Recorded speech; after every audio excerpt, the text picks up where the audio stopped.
Assalamu alaikum wa rahmatullahi wa barakatuh. Domin ɗebe kwalkwatar idonka, biyo mu don ganin wasu ƙayatattun bidiyoyi tsaftatattu masu amfani wanda za su ƙayatar da kai, su ilmantar da kai, kana kuma su nishaɗantar da kai.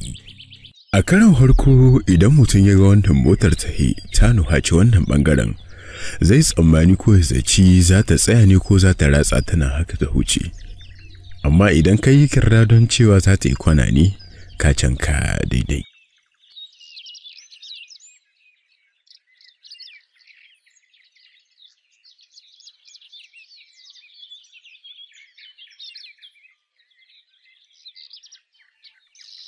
Bayan an kwalda lemu, bawon shi ma yana da amfani domin akan sarrafa shi wajen yin mabambantan abubuwa.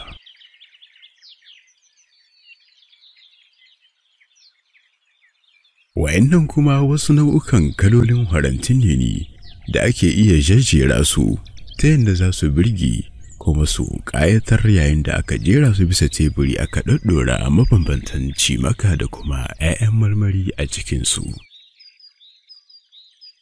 Fulawa ɗaya ce daga cikin kayayyakin abincin da aka yi yawan sarrafawa a duniya. Makaroni kuma ɗaya ce daga cikin dangogin cimakan da ake yi da fulawa mafi shahara bayan burodi. Wannan kuma wani irin nau'in lilo ne mai ƙayatarwa domin yara da manya.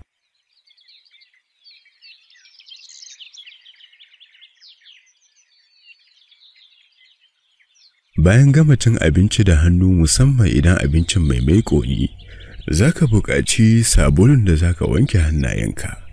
Irin wannan sabulun kuma an yi shi ne domin irin haka in ta kama.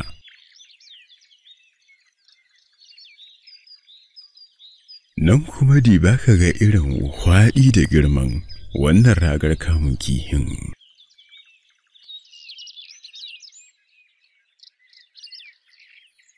Nan kuma muna a wata gonar karan nan masu zaƙi ne, cewa da rake. Wa'annan kuma 'yan jariran kiwaye ne da za a kiwata, wanda bayan wani lokaci za su girma. Irin yadda kuma wannan tsuntsuwar ke kutsawa cikin ruwa ta kamo kifi ta hito.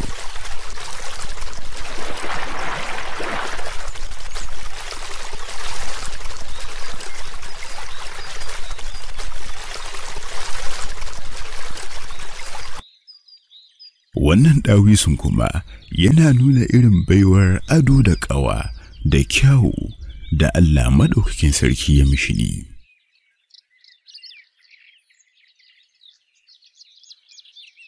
Wa'annan narkakkun ruwan dalmar ana zuba su ne don yin tukunyar aza abinci.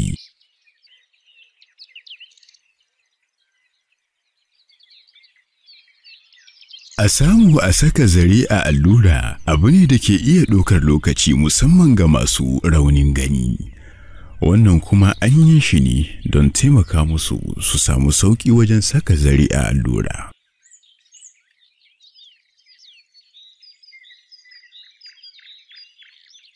A ganinki ko a ganinka, me yasa ne tuwahin mata ba a yi musu aljihwai?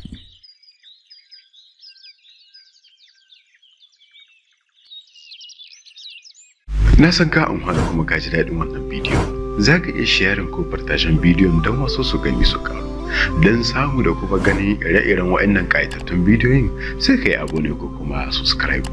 Daga ƙarshe ka dangala min jam ko kuma like. Sunana Faical SITOU, na gode kwarai da gaske. Assalamu alaikum.